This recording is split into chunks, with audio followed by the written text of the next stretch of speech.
Eu já trouxe aqui no canal diversos vídeos falando a respeito de carros do Velozes e Furiosos. A questão é que em alguns desses vídeos eu mostro pra vocês algumas curiosidades que na verdade são erros. Então ao longo do tempo eu fui separando eles e também fiz uma pesquisa com alguns outros pra poder fazer esse vídeo aqui. No total deram 15 erros, eu sei que tem muito mais, só que os que eu separei aqui foram os que mais me chamaram a atenção. Só lembrando que não é porque o filme tem erro que ele é ruim, afinal muitos deles eu nem tinha percebido até hoje, mas esse vídeo aqui eu tô fazendo mais como curiosidades mesmo do que difamação ou algo do tipo. Eu tenho certeza que a próxima vez que você assistir o Velozes e Furiosos 1, você vai ver um desses erros no meio do filme. Se não todos, né? Se você lembrar. Então é isso, vamos lá.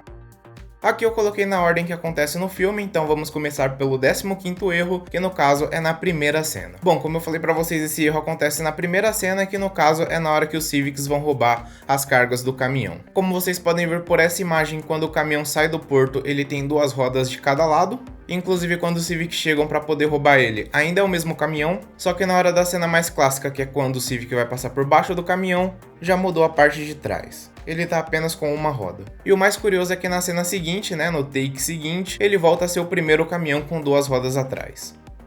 Olha só. Em 14º lugar nós temos uma cena que também é no começo, no caso depois da primeira corrida, que é quando o Toretto tá fugindo da polícia. Depois do Toretto ter colocado o RX-7 naquele estacionamento, ele sai pra rua e ele começa a andar e passa um carro de polícia do lado dele. É esse carro aí. Aí a cena vai pra cara do Toretto e o carro percebe que na verdade era o cara que eles estavam procurando. Então o carro dá um zerinho e na hora que mostra o carro de frente já é outro carro. Isso fica claro se você ver as duas imagens. A antes dele virar e a depois. Eu coloquei aí na tela para vocês verem. E o curioso é que no take seguinte, quando ele entra no beco e o Brian dá uma carona para ele, o carro que volta a perseguir ele era o primeiro que passou do lado dele, e não o que fez o zerinho. Bom, tava de noite, acredito que eles pensaram que ninguém ia perceber e no final perceberam. Eu não percebi, confesso, mas alguém percebeu e espalharam aí na internet, então é isso. Em 13º lugar nós temos a camiseta do mecânico do Johnny Train. Então, essa daqui é outra cena marcante que acaba acontecendo lá pela metade do filme, um pouco antes, que é quando o Johnny Train acaba ameaçando o mecânico dele de uma forma meio esquisita. Ele basicamente pegou o óleo e colocou na boca do cara. Isso porque os carros dele estavam sem motores. O problema é que essa cena aqui não é muito coerente, afinal, em algumas cenas mostram o cara com a camisa encharcada de óleo, em outros momentos mostra a camiseta apenas molhada. E isso acontece 2 vezes seguidas, não foi uma. Então foi um erro que passou despercebido por eles, mas não pelo público. Em 12º lugar nós vamos para a corrida de guerra, ou também chamada de Race Wars, para o banco do carro da Letty. Inclusive, caso você não tenha visto, aqui já tem vídeo no canal a respeito do carro da Letty e também do carro que correu contra ela, no caso toda a história dos carros, inclusive o segundo carro foi roubado, eu fiz vídeo recentemente a respeito disso, e caso você queira ver, os links estão aqui nos cards. Desse lado. Como eu falei pra vocês, esse daqui é um erro relacionado ao assento do carro, que quando ela chega na Race Wars, a imagem mostrada é essa. Dá pra ver claramente que o banco do carro dela é personalizado e é um banco Sparco. O problema é que logo antes da largada é mostrado novamente a imagem dela dentro do carro e o banco que tá no carro é outro. É um banco completamente padrão. Aqui fica claro que apesar da cena ser pequena, normalmente eles gravam a cena em vários dias, e com vários carros diferentes também. Em 11º lugar nós temos a interna do Jetta do Jesse. Bom, pouco antes da corrida é mostrada a interna do carro do Jesse, que inclusive é essa daí que vocês estão vendo. Eu também tenho algumas outras imagens por fora que dá pra ver como que é a interna desse carro. Vou deixar passando aí pra vocês verem. E claramente é uma interna mais quadrada e também tem 4 portas. Afinal, é um modelo 4 portas. E quadrado. A questão é que a imagem mostrada no meio da corrida não condiz com o interior do Jetta. Na verdade, a interna desse carro é de um Honda Civic. Isso fica claro pelo painel. Nessa imagem dá para vocês verem melhor o vidro traseiro, que claramente não é de um Jetta. O mesmo acaba acontecendo com o carro do Johnny Train, que no caso é um S2000, só que quando é mostrada a imagem dele dentro do carro, o que aparece é isso. O mesmo vidro traseiro de um Civic.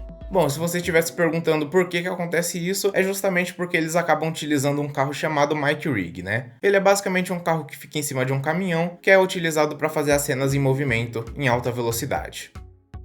Em 10º lugar nós temos a roupa de um personagem, em específico do Johnny Train, nessa mesma corrida. Nessa corrida de guerra nós tivemos alguns personagens, só que com certeza o que mais chama atenção é justamente o Johnny Train, que acaba ganhando o carro do Jesse, o Jetta. Um pouco antes da largada, quando o Brian pergunta quem vai correr contra ele, o vidro do S2000 do Johnny Train abaixa e mostra ele lá dentro. Só como vocês conseguem ver, ele tá com uma blusa que tem gola e aparentemente também é uma blusa de frio. Por mais que não dê pra saber qual é a blusa que ele tá, com certeza não é uma regata. Só que segundo antes de dar a largada, é mostrado ele novamente dentro do carro e dessa vez ele tá com uma regata. E aí você pode pensar, pô, ele tirou a blusa, né? Só que não, como vocês podem ver, isso acontece justamente quando o Craig Lieberman tá com os dedinhos pra cima para poder dar a largada. Nesse caso aqui teve um erro de continuidade com o carro e também com as vestimentas. Agora falando novamente do Jetta do Jesse, nós temos o nono lugar, é a falta da pinça de freio nessa cena. Bom, se você não sabe, no filme eles acabam utilizando diversos carros, um herói que é o carro principal e algumas réplicas, e essa daqui era uma das réplicas que foram feitas para esse filme. Inclusive essa daqui era uma das réplicas que mais parecia com o modelo original. A questão é que tinha algumas coisas que eram falsas, como por exemplo esse disco de freio, e aí por conta disso eles não colocaram a pinça de freio. Até então não seria um problema, né, se eles filmassem o carro de longe ou em cenas que não aparece muito bem o carro. O problema é que eles pegaram e deram um close bem nas rodas, justamente desse carro que não tinha pinça. E aí o resultado foi isso daí, uma grande gafe.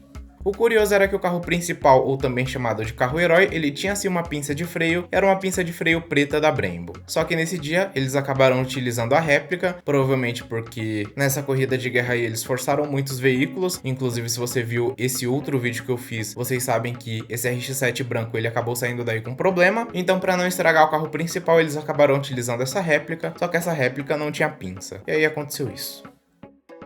Em oitavo lugar, nós temos as portas do Supra. Esse erro de continuidade acaba acontecendo logo depois do Brian atirar no Johnny Train, nessa cena aí, e é justamente quando o Brian sai do carro para ver se ele tinha matado o Johnny Train ou não, que foi quando ele pediu para chamarem uma ambulância. Quando ele sai do carro dá pra ver que ele fecha a porta, ou pelo menos faz o gesto de fechar a porta. Não dá pra ver necessariamente a porta, mas o áudio deixa bem claro que a porta foi fechada.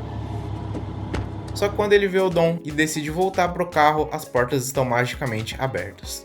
Sinceramente, isso daqui não faz nenhuma diferença no filme, né? Apenas um erro de continuação, mas mesmo assim é um erro, então por isso que eu decidi colocar aqui. Inclusive o próximo da lista, que no caso é o sétimo lugar, também é nessa cena, que é justamente quando o Johnny Train tá caindo da moto. Dá pra ver claramente que ali do lado dele tem um carrinho de supermercado.